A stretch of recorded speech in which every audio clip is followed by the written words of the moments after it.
Welcome student in Christ Church Convent Digital Classes, Class 12th, Chapter 3, Electrochemistry. In this video we'll see about electrolysis and Faraday's law of electrolysis. So you already know that in an electrolytic cell, external source of voltage is used to bring about a chemical reaction or to conduct a chemical reaction. The electrochemical processes are of great importance in the laboratory and in chemical industry. One of the simplest electrolytic cell consists of two copper strips dipped in an aqueous solution of copper sulfate. If DC voltage is applied to the two electrodes, then Cu2 plus ion discharges at the cathode, which is negatively charged, so positively charged ion attracted towards cathode, and the following reaction take place.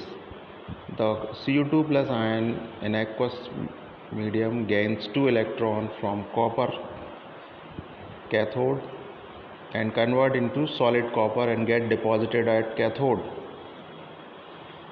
So copper solid metal get deposited on the cathode, and at anode the copper is converted into Cu2 plus ion by the reaction. So at anode oxidation take place and at cathode reduction is taking place.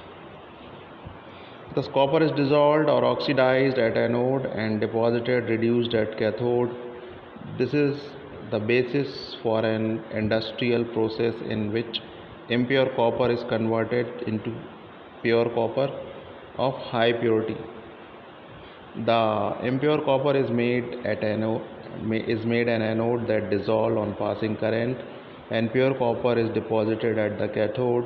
Many metals like sodium, magnesium, aluminum, etc. are produced on large scale by electrochemical reduction of their respective cations, where no suitable chemical reducing agent are available for this purpose.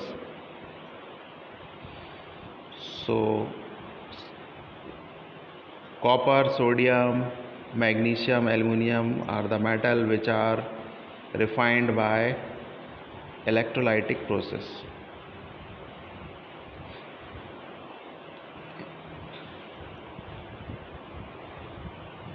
So this is the principle or the working of electrolytic refining of copper or other metals. Now sodium and magnesium metal are produced by the electrolysis of their fused chloride, and aluminum is produced. We will study about this in Unit 6, Class 12, by electrolysis of aluminum oxide in presence of cryolite. So what is cryolite? Na3Al(F6) is called cryolite. Aluminum oxide Al2O3.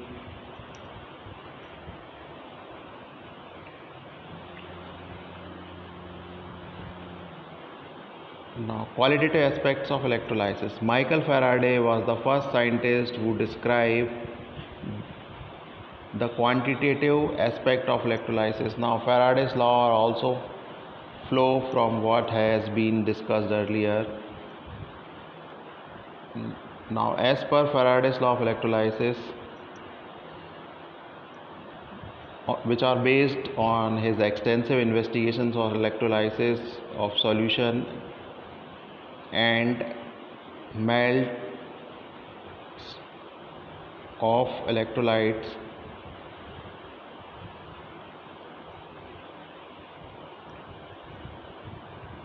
Faraday published his result during 1833 and 34 in the form of the following well-known Faraday's law of electrolysis. So first law of Faraday's law of electrolysis is the amount of chemical reaction which occurs at any electrode during electrolysis by a current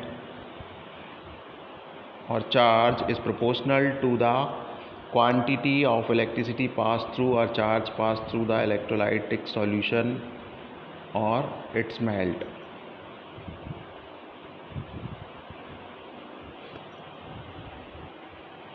And the second law, the amount of different substance liberated by the same quantity of electricity passing through the electrolytic solution are proportional to their chemical equivalent. What is chemical equivalent?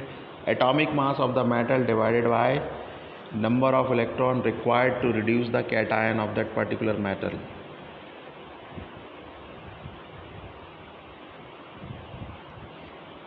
So there were no constant current sources available during the Faraday's time. The general practice was to put a coulometer, a standard electrolytic cell, for determining the quantity of the electricity passed from the amount of metal, generally silver or copper, deposited or consumed. However, coulometers are now obsolete. Now they are not used now. Now we have a constant current sources. Now we have constant current sources available, and the quantity of electricity Q or the charge Q passed, it is given by, the charge is given by I into T, where I is the, Q is in coulomb. Coulomb is the unit of charge, and so Q is the charge, I is the current in ampere, and T is the time in second. Small t is the time in second. The amount of electricity or charge required for oxidation or reduction depends on the stoichiometry of the electrode reaction. For example, in the reaction in which silver nitrate solution get dissociated into silver ion and NO3 minus. So at cathode, silver ion gains 1 electron and convert into solid silver as per the reaction 3.30.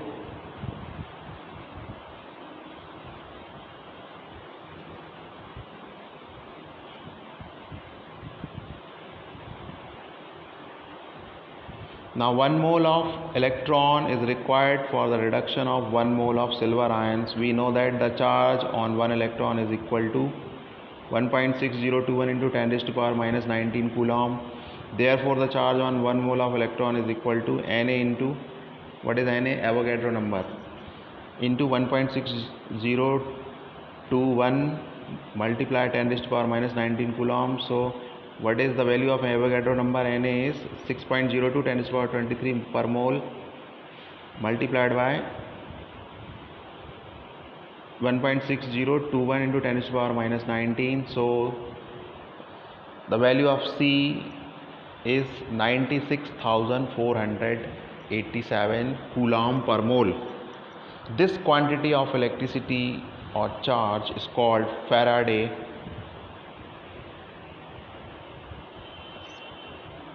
constant and is represented by the symbol F. For approximate calculation, we use 1 Faraday is nearly equal to 96,500 coulomb per mole. For the electrode reaction,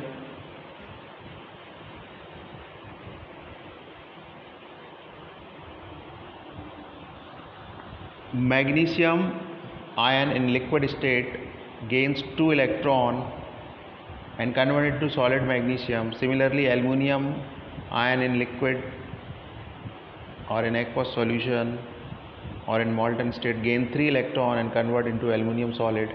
It is obvious that 1 mole of magnesium Mg2 plus and 3 mole and Al3 plus require 2 mole of electron 2F and 3 mole of electron 3F respectively. The charge passed through the electrolytic cell during electrolysis is equal to the product of the current in amperes multiplied by the time in second. In commercial production of metals, current as high as 50,000 ampere are used. That amounts to about 0.5 518 Faraday per second. So one numerical is given to you which is based on the Faraday's law of electrolysis. See example 3.10. A solution of copper sulfate is electrolyzed for 10 minutes with a current of 1.5 ampere. What is the mass of copper deposited at the cathode? So solution time T is equal to 600 second, because 10 minutes when converted into second, 10 multiplied by 60, you will get 600 second. Charge is equal to current into time. This is the formula. Current is given to you 1.5 ampere, so we'll write 1.5 ampere. Time is 600 second.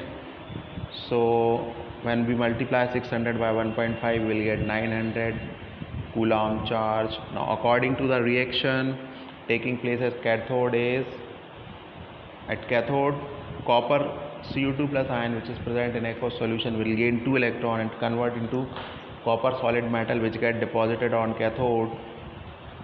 So for neutralizing 1 mole of copper ion Cu2 plus ion, we require 2 mole of electrons. Therefore we require 2F or 2 Faraday, or 2 into, what is the value of Faraday constant? 96,487 coulomb to deposit 1 mole or 63 gram of copper. So 1 mole of copper is equal to 63 gram. It is taken from the periodic table because the atomic mass of copper atom is 63.